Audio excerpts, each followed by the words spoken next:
حمید مجید اللهم بارک علی محمد وعلی آل محمد کما بارکت علی ابراہیم وعلی آل ابراہیم انک حمید مجید نحمده ونصلی علی رسولہ الکریم۔ اللہ رب العزت کا بے حد احسان و کرم ہوا کہ اللہ تعالیٰ نے ہمیں اور آپ کو مغرب کی نماز ادا کرنے کی توفیق مرحمت فرمائے۔ یہ اللہ کا فضل ہے، اللہ کا احسان ہے۔ اللہ تعالیٰ نے جس طرح ہمیں یہ کہا کہ نمازوں کو ادا کیا کرو، فرائض کا اہتمام کیا کرو اور خود اس پر جمع کرو، اسی طرح یہ بھی اللہ تعالیٰ نے ذمہ داری دے دی ہے کہ جو بھائی مسجد تک نہیں آتا اس کو لانے کی فکر کیا کرو۔ صرف یہ کمال نہیں ہے کہ ہم تو کامل بن گئے دوسرے کو نہیں بنا پا رہے، ہم تو خود اپنے اندر بہتری پیدا کر رہے ہیں لیکن دوسروں کو نہیں لا رہے، بلکہ اللہ کے نبی صلی اللہ علیہ وسلم تو ساری چیزوں پر عمل کرتے تھے، لیکن اللہ تعالیٰ نے جگہ بجگہ پیارے حبیب صلی اللہ علیہ وسلم کو کہا کہ آپ اللہ کی طرف لوگوں کو دعوت دیتے رہا کیجئے، آپ لوگوں کو پروردگار کی طرف بلاتے رہا کیجئے اور آپ مشرکوں میں سے نہیں۔ اللہ تبارک و تعالیٰ نے بے شمار مقامات پر حضرات انبیاء علیہم السلام کے اس شیوے کا ذکر کیا۔ انبیاء علیہم السلام کے ان خصوصیات کا، ان مجاہدانہ کردار کا اللہ تعالیٰ نے ذکر کیا۔ کہیں پر کہا وَإِلَىٰ ثَمُودَ أَخَاهُمْ صَالِحًا وَإِلَىٰ عَادٍ أَخَاهُمْ هُودًا، کہیں پہ کہا وَإِلَىٰ مَدْيَنَ أَخَاهُمْ شُعَيْبًا، اور سارے نبی یہی کہتے تھے قَالَ يَا قَوْمِ اعْبُدُوا اللَّهَ مَا لَكُم مِّنْ إِلَٰهٍ غَيْرُهُ، اے میری قوم تمہیں کیا ہو گیا تم خدا کو چھوڑ دیتے۔ حضرت شعیب نے یہی کہا، صالح نے یہی کہا، ہود نے یہی کہا، اور پیارے حبیب صلی اللہ علیہ وسلم نے بھی گلیوں کا چکر لگایا، طائف کا سفر کیا، مدینے کی طرف ہجرت کی اور مکہ کی گلیوں میں بھی چکر لگایا، مدینہ کی گلیوں میں بھی گھومے اور پھرے، اور حضرات انبیاء علیہ السلام بھی اسی کام کو کرتے رہے۔ حضرات انبیاء علیہ السلام نے کر کر کے امت کو بتلایا۔ اب یہ امت کی ذمہ داری ہے کہ اس کام کو سنبھالے۔ اللہ تبارک و تعالیٰ نے جس طرح پیارے حبیب کو مخاطب کر کے کہا، اسی طرح اس امت کو بھی کہا کہ تمہاری ذمہ داری ہے کہ تم اپنے آپ کو بھی خیر سے جوڑے رکھو اور دوسروں کو بھی جوڑے رکھو۔ جس طرح اس دنیا میں خیر رہے گا اور خیر کو پھیلانا اور اس کے اوپر چلنا ضروری ہے، اسی طرح خیر کی اشاعت بھی ضروری ہے۔ جس طرح اپنے آپ کو اچھا بنانا ضروری ہے، اسی طرح دوسروں کو اچھا بنانا بھی ضروری ہے۔ جس طرح اپنے کو صالح بننا ضروری ہے، دوسروں کو بھی صالح بنانے کی کوشش کرنا بھی ضروری ہے۔ تنے تنہا ہم کہتے تھے کہ بھائی اپنا کام بنتا باقی چولہے کے بھاڑ میں جائے، نہیں، یہ کام نہیں چلے گا۔ خود کو بھی پیارے حبیب کے طریقے پر دعوت والے کام پر لانا ہے۔ حضرات صحابہ کے نقشے والی زندگی، جو ان کے نقشے تھے، انہی نقشوں کے ساتھ اپنی زندگی کو اس میں سانچے میں ڈھالنا ہے۔ یہ انسان کا کمال ہوتا ہے، یہ انسان کا کمال ہوتا ہے۔ اپنی نماز پڑھ لینا آسان ہے لیکن دوسروں کو سمجھا کر کے مسجد لانا بڑا مشکل کام۔ آپ 500 روپیہ دے دیجئے گا مدرسہ میں، لیکن دوسروں کو کہیے 500 روپیہ دیجئے تو وہ آپ سے لڑ جائے گا، یہ بڑکا آیا نیک بنے توحید ہند۔ کتنا مشکل کام ہوا۔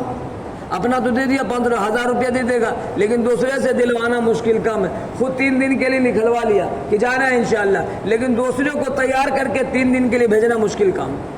کتنا مشکل کام ہے امیر صاحب بتائیں گے، ہے نا، جو محنت کرتے ہیں صبح سے شام تک جماعت روانہ نہیں ہو پاتے، حالانکہ محنت ہوئی لیکن صحیح میں نہیں ہوئی، اس لیے کہ جماعت روانہ مشکل ہے اس طرح کی جماعتوں کو روانہ۔ لیکن اللہ تعالیٰ نے جس طرح پیارے حبیب کو کہا، اسی طرح پیارے حبیب صلی اللہ علیہ وسلم کے واسطے سے اللہ تعالیٰ نے ہماری اور آپ کی ذمہ داری دے رکھی۔ وہ ذمہ داری کیا ہے کہ اس دعوت والے کام کی طرف لوگوں کو لانا ہے۔ دعوت والے کام کی طرف لوگوں کو کیا کرنا ہے؟ لانا ہے۔ لوگوں کو یہ بات بتلانی ہے کہ دیکھو اس میں خیر ہے، لوگوں کو یہ بات بتلانی ہے کہ جو کچھ تم نے سیکھا ہے دوسروں کو سکھاؤ، لوگوں کو یہ بتلانا ہے کہ جو تم تلاوت جانتے ہو لوگوں کو بھی بتلاؤ، جو صورتیں تم سیکھتے ہو لوگوں کو بھی سکھاؤ۔ یہ تمہاری ذمہ داری ہے، ہماری ذمہ داری ہے۔ اگر ہم اس کام سے اپنے آپ کو جوڑ لیتے ہیں تو اللہ تعالیٰ نے کہا یہ بہترین قوم، کنتم خیر امت اخرجت للناس تأمرون بالمعروف، تم لوگوں کی نفع رسانی کے لیے بھیجے گئے۔ لوگوں کے نفع رسانی کا مطلب آپ ٹرین میں چل رہے ہیں، آپ کا ٹکٹ کنفرم ہے اور ایک غیر مسلم عورت آ گئی، چاہے مسلم عورت آ گئی، کوئی ضعیف مرد آ گیا، ضعیفہ عورت آ گئی، اور آپ کا ٹکٹ کنفرم ہے اور اس کے بعد اس کا ٹکٹ کنفرم نہیں ہے اور تھوڑے دور کا سفر ہے، آدھا ایک گھنٹہ کا، تو آپ اپنی سیٹ پر سے اٹھ کر کے اس کو بیٹھالتے یا نہیں بیٹھالتے؟ یہاں پر امتحان ہو، اس میں سمجھ میں آ جائے گا 3 دن لگایا 3 سال لگایا ہے نا، یہ بڑا مولانا ہے کہ چھوٹا مولانا ہے، اسلام کا غم اس کے اندر ہے یا نہیں؟ اور اگر ہے، ہم 1 گھنٹہ کے لیے، ہم کو بیگوسرا جانا کوئی بڑا سفر نہیں ہے، الحمدللہ تندرست ہے، اور اپنی سیٹ پر اگر ہمیں دوسروں کو بیٹھال دیا، یہ ہوا اخرجت للناس، لوگوں کے فائدے کے لیے اللہ نے اس کو پیدا کیا۔ اپنا فائدہ تو ہر آدمی دیکھ لیتا ہے، اپنا پیٹ پالنا اور یہ کمال نہیں، شادی بیاہ کر کے اس کے بعد ان کی آل اولاد ہو جائے، ان کی دیکھ ریکھ کرنے کے لیے ممبئی جانا کمانا، اس کے لیے پیسے بھیجنا، سال بھر اپنی خواہشات کو دبانا، یہ ہوا لوگوں کے فائدے کی۔ اپنا تو یہ بھیک مانگ کر کے بھی آدمی لہذا اپنا نہیں، اپنا کمال نہیں ہے، اپنا تو نماز پڑھ لیے لیکن ہمارا بھائی نہیں ہے۔ بہت سے بھائی ایسے ہیں جن کو 1 سال ہونے والا ہوگا، فجر کی نماز اس نے نہیں پڑھی ہوگی، غلط تو نہیں بول رہا ہوں؟ کتنی مائیں ایسی ہیں جن کو 20 سال ہو گیا ہوگا 5 وقت کی نماز پڑھے ہوگا، آخر اس کی فکر کون کرے گا؟ اس کی فکر اللہ تعالیٰ نے امت محمدیہ کے کاندھے پر، اللہ تعالیٰ نے امت محمدیہ اور منافقوں کے اوصاف بیان کیے۔ منافقوں کی صفت کیا؟ المنافقون والمنافقات بعضهم من بعض، یہ منافق بعض میں سے بعض، یہ ان کا کام کیا ہے کہ یہ برائی کا حکم کرتے ہیں اور بھلائی سے روکتے ہیں۔ کون لوگ؟ منافق لوگ برائی کا حکم کرتے ہیں اور بھلائی سے روکتے ہیں۔ اور مومنوں کی صفت اللہ نے کیا ذکر کی ہے؟ والمؤمنون والمؤمنات بعضهم اولیاء بعض یامرون بالمعروف وینہون عن المنکر، یہ مومنوں کی صفت ہے کہ نیکیوں کو حکم کرتے ہیں، برائیوں سے روکتے ہیں۔ آج کیا ہے؟ اگر آج آپ ڈی جے بجائیے تو 5 کو چھوڑا کہے گا بڑھیا والا مانگا، 2-400 ہموں دے، آتا ہے کہ نہیں آتا؟ 500 روپیہ، یہ اب بتاؤ، ہم نہیں فیصلہ کریں گے، فیصلہ آپ کرو۔ یہ نفاق کی صورت اس کی ہے، یہ میری ہے، اس کی ہے۔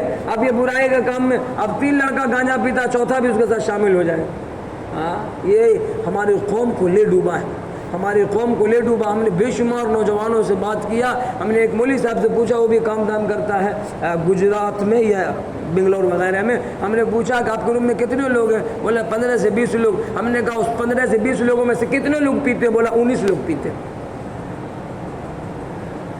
بغیر دلیل کے نہیں بول رہا ہوں، 19 لوگ پیتے ہیں۔ ہم نے کہا کیا؟ بولا کوئی گانجا، وہاں تو تاری ملتی نہیں بہاری کی طرح، وہاں کوئی شراب، کوئی ریکس، اور اس کے بعد کوئی سیرپ وغیرہ، کوئی نشہ کرتا، کوئی گولی کھاتا، کوئی انجیکشن مرواتا۔ اللہ کے نبی صلی اللہ علیہ وسلم نے ممبر پر کہا تھا، وہ لوگوں نشہ آور چیزیں حرام، کتنے لوگ پی لیتے تو اس کو پتہ ہی نہیں چلتا، اس کو نشہ ہی نہیں آتا۔ اب کیا نشہ وہ حرام نہیں، وہ بھی حرام ہوگا، اس کی عادت بن گیا، اس کو نشہ نہیں لگتا۔ اب بتاؤ کیا حال ہوگا قوم کا جو 19 آدمی، 20 آدمی ایک ہی گروپ میں رہتا ہو، وہ سب کے سب پی کر کے مست رہتا ہے۔ لہذا اللہ ہماری اور آپ کی کیا کریں گے؟ حفاظت کریں گے، خود بھی بچنا ہے اور لوگوں کو بھی اس کام کی طرف مائل کرنا ہے، اور یہ کہنا ہے کہ دیکھو دعوت والے کام سے اپنے آپ کو جوڑ دو، اللہ کے راستے میں نکلنے کا مزاج بنا لو۔ داعی جو ہوتا ہے اس کی ذمہ داری ہوتی ہے اللہ کی طرف دعوت دینی۔ وَمَنْ أَحْسَنُ قَوْلًا مِّمَّنْ دَعَا إِلَى اللَّهِ وَعَمِلَ صَالِحًا، اللہ تعالیٰ نے ذمہ داری قرار دی ہے، جس طرح ان انبیاء علیہم السلام نے اپنی قوم کو دعوت دی اور قوموں کو سمجھایا، بعضوں نے مانا اور بعضوں نے نہیں مانا، یہ ہماری ذمہ داری نہیں ہے۔ داعی کا کام ہے دعوت دے دینا، اللہ تعالیٰ اس میں اثر ڈالیں گے۔ حضرات انبیاء تو سب سے بڑے داعی ہیں، اور ان تمام نبیوں میں سب سے بڑے داعی حضرت محمد مصطفیٰ صلی اللہ علیہ وسلم ہے۔ کتنا سمجھایا چچا کو، لیکن قوم نے مانی نہیں، چچا نے مانا نہیں۔ اس کا کیا مطلب؟ انہوں نے حق ادا نہیں کر دیا، اللہ کے نبی نے حق پورے طور پر ادا کر دیا۔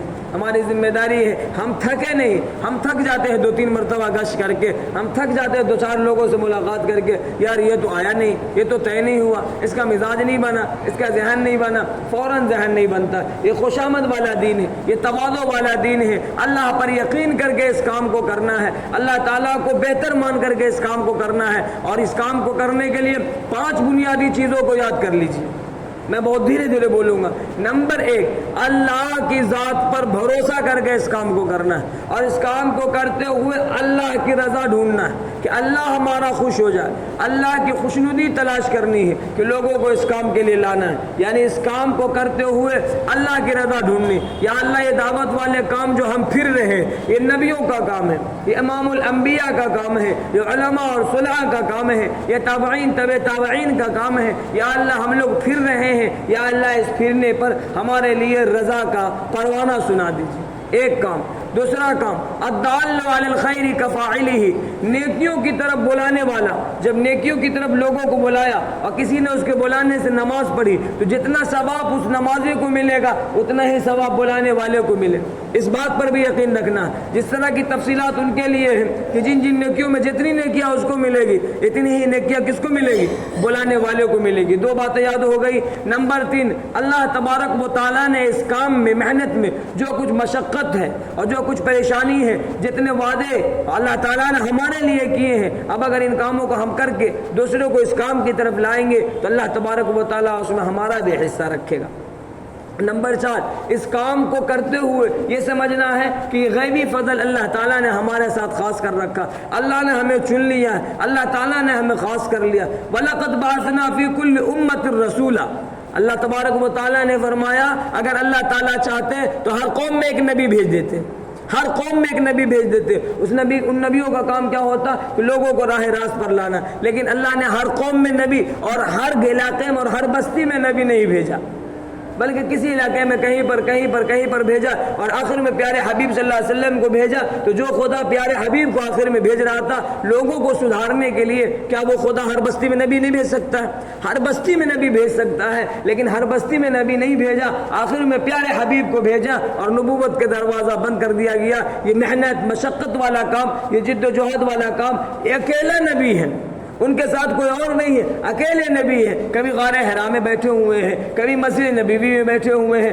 کبھی مسجد حرام میں بیٹھے ہوئے ہیں، کبھی کعبۃ اللہ میں بیٹھے ہوئے ہیں، کبھی طائف کے سفر میں گئے ہوئے ہیں، کبھی گلیوں کے چکر لگا رہے ہیں، کبھی ابو بکر سے بات کر رہے ہیں، کبھی عمر سے بات کر رہے ہیں، کبھی عثمان سے بات کر رہے ہیں، کبھی علی سے بات کر رہے ہیں، کبھی ابو لہب سے بات کر رہے ہیں، کبھی عتبہ بن ابی جہل سے بات کر، نہ جانے جتنے اکیلے ایک آدمی کتنے لوگوں سے بات کر سکتا ہے۔ اللہ کے نبی صلی اللہ علیہ وسلم کی یہ معجزہ تھا کہ اللہ تعالیٰ نے ان کو اس کام کے لیے خاص کر لیا تھا، اور یہ فرمایا کہ اللہ کا فضل مانیے، اللہ کا فضل مانیے، اللہ کا احسان مانیے کہ اللہ تعالیٰ نے آپ کا انتخاب کیا ہے کہ نبیوں والا کام ہے، امام الانبیاء اکیلے کر رہے ہیں، امام الانبیاء اکیلے کر رہے ہیں۔ لہذا ہم یہ بہت سے بزرگوں کے بارے میں سنا کہ جماعت نہیں بنتی تھی، وہ اکیلے بھاگ جاتے تھے، بنے چاہے نہیں بنے، ان کا ٹائم پورا ہو گیا، اکیلے، کوئی ملے چاہے نہیں ملے، صبح صبح ملاقاتیں کر رہے ہیں، کوئی آئے چاہے نہیں آئے لوگوں سے مل رہے ہیں، کوئی آئے چاہے نہیں آئے دعوت دے رہے ہیں، کوئی آئے چاہے نہیں آئے تشکیل کر رہے ہیں، لکھنے والا لکھتا رہتا ہے، لکھنے والا لکھتا رہتا ہے، اللہ تعالیٰ اس میں اثر ڈالتے۔ اللہ کے پاس اسٹاک ہے، کوئی مانگے تو صحیح، اللہ کے اسٹور روم سے کبھی ختم نہیں ہوتا۔ مانگنے کا سلیقہ بھول گئے، بھیک مانگنے کا طریقہ بھول گئے۔ پہلے حضرات صحابہ اور حضرات اولیاء اور تابعین ایک مرتبہ دعا کرتے تھے، اللہ تعالیٰ اس میں خیر کر دیتے۔ خواجہ معین الدین چشتی اجمیری، آخری بات کر کے ختم کرتا ہوں، خواجہ معین الدین چشتی اجمیری رحمۃ اللہ علیہ علاقے کا سفر کرتے تھے، اور ان کے ساتھ پوری ٹیم بنی ہوتی تھی، جس طرح جماعت کی شکل بنی ہوئی اسی طرح ان کی ٹیم بنی ہوئی ہوتی تھی۔ تو وہ مسجد میں نہیں ٹھہرتے تھے، وہ کسی جنگل میں ٹھہر جاتے۔ اب کہنا اگر چاہتے ہیں تو خانہ بدوش جدھر ٹھہرتا ہے جنگلوں میں گاچھیوں میں، خانہ بدوش سمجھتے ہیں، گلگلوا، آپ سمجھ گئے، خانہ بدوش انگلش میں کیا بولتا ہم کو نہیں پتا، خانہ بدوش اسی طرح وہ لوگ ٹھہرتے تھے۔ خواجہ معین الدین چشتی اجمیری رحمۃ اللہ علیہ، اور اپنے سے کھانا بناتے تھے، اپنے سے کھاتے تھے، اور اپنے سے دعوت کرتے تھے قوم کو، پھر اور لوگوں کو بھی بلاتے تھے۔ اب تو الحمدللہ نصرت کا ماحول ہو گیا، جہاں جاؤ دعوت ہی دعوت، ہاں، لہذا دعوت سوچ کر کے نہیں جانا ہے، اپنا ساز و سامان کے ساتھ جانا ہے، توکل علی اللہ کرتے ہوئے، یہ نہیں کہ کچھ لے کر کے نہیں گئے، یہ میں اصلاح کی بات کر رہا ہوں، میں بھی محتاج ہوں، آپ برا نہیں مانیے گا، یہ نہیں کہ اٹھایا اور چل دیا جل گوڑا، ملوے کریے، اللہ کے بندے دین کے کام کے لیے جا رہا، ملوے کریے کیا، ختم مسئلہ ٹیڑھا، اس کا مسئلہ کیا ٹیڑھا، یہ نہیں چلنے کا۔ اللہ کے نبی صلی اللہ علیہ وسلم مسجد نبوی میں ایک صحابی رسول اور اونٹ کو چھوڑ دیا ایسے ہی، باندھا نہیں، کہا یا رسول اللہ پر بھروسہ کر یا چھوڑ دے، بولا باندھ پہلے جا کے، پہلے اونٹ کو باندھ۔ اب اس زمانے میں کیا ہے، آپ نے رات میں گاڑی لگا ہینڈل مار کے پھر کو اللہ پہ بھروسہ کیا، ہینڈل لاک کرو، یہ نہیں کہ ایسے چھوڑ دیا اور چابی اس میں چھوڑ دیا، اللہ پہ بھروسہ کر دے، بہت جانکار آدمی نہیں، یہ سب بھروسہ نہیں۔ بھروسہ کا مطلب گاڑی لگائیے, گاڑی میں لگانے کے بعد آپ ہینڈل لاک کیجئے, اس کے بعد چابی رکھیے, پھر کہیے میں اللہ پہ بھروسہ کیا. یہی ہے مطلب اللہ. یہ مطلب نہیں کچھ لیا نہیں چھوڑ دیا اور اپنا گاڑی لے کے بھاگا چوروا, پھر کہے گا یا اللہ چوری ہو گئی, بیکار ہے, بھروسہ کر لی. یہ تو بدنام کرنا ہو گیا اللہ کو. یہ سب نہیں چلتا. شریعت نے صاف صاف مسئلہ بتا دیا کہ آپ پہلے گیٹ پر گئے. اچھا مسجد نبوی میں چوری ہو سکتا ہے کیا؟ نہیں ہو سکتا ہے نا, ہوتا ہے کبھی کبھی. مرکز میں چوری ہوتا ہے کہ نہیں ہوتا؟ ابھی ہم سے کیا نام حشمت اللہ سے بات ہوئی اور کہا کہ 6000 ریال چوری ہو گیا ایک عربین کا مرکز سے. کون چوری کرتا ہے؟ جماعتی آدمی نہیں چوری کرتا. کوئی آدمی بائلی آدمی آ گیا, گھس گیا روم میں, گھسا لے کر کے بھاگ. اب اس میں کہو کہ مرکز بیکار ہے, مرکز یہ نہیں ہے, مرکز وہ نہیں, مرکزوں میں چوری ہوتا ہے, جب یہاں چوری ہوگا تب کہاں بچے گا دنیا کے سم. ارے نہیں یار, اس لیے کیا ہوتا مرکز میں, جو باہر کنٹریز کے لوگ آتے ہیں جماعت میں, ان کے روم میں کوئی انٹری نہیں کر سکتا.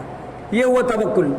یہ ان کے پاس تو پیسے رہتے ہیں, ریال کے ریال وہ لوگ چھوڑ دیتے, وہ لوگ زیادہ پکڑتے دھکڑتے نہیں. اب کوئی آدمی گیا لیا دن میں بھاگ گیا اپنا آرام سے. ہاں یہ بھروسہ نہیں. اس لیے مولانا صاحب کیا کرتے ہیں کہ جو باہر کنٹریز کے لوگ آتے ہیں ان کا ایک امیر ہوتا ہے, ان کے کئی خادم ہوتے ہیں, اس لیے 2 مہینہ کے لیے خدمت کا نام لکھایا جاتا ہے. سنا ہو کہ مرکز کے لیے 2 مہینہ کے لیے لکھائیے. کیا مثال 2 مہینہ کے لیے کیوں لکھایا جاتا ہے؟ انہی لوگوں کی خدمت کرنے کے لیے. وہاں اللہ کے بندے آتے ہیں, نیک لوگ آتے ہیں, ان کی خدمت کے لیے. اس لیے کہا گیا کہ اللہ پر بھروسہ کر کے پورے ساز و سامان کے ساتھ جانا ہے, پھر وہاں محنت جد و جہد کرنی ہے, لوگوں کو آمادہ کرنا ہے خیر کی طرف. انشاءاللہ کریں گے انشاءاللہ. اللہ تعالیٰ سے دعا کیجیے اللہ تبارک و تعالیٰ ان بے ترتیب کئی ہوئی باتوں پر اللہ تعالیٰ عمل کی توفیق دے دے. ذرا تشکیل کر لیجئے بھائی, 4 ماہ کا ارادہ کیجئے. یہ 4 ماہ سمجھ لیجئے مولانا الیاس رحمۃ اللہ علیہ نے فرمایا ہمارے کام کا بسم اللہ ہے. چلا 4 مہینے کیا ہے؟ بسم اللہ. ابھی الف بے شروع نہیں ہوا ہے. ہاں 4 مہینہ بسم اللہ ہے. الف بے کب شروع ہوگا؟ پوری زندگی لگاتے رہو تب ہوگا. مولانا الیاس رحمۃ اللہ علیہ. جی ارادہ کرو بھائی انشاءاللہ.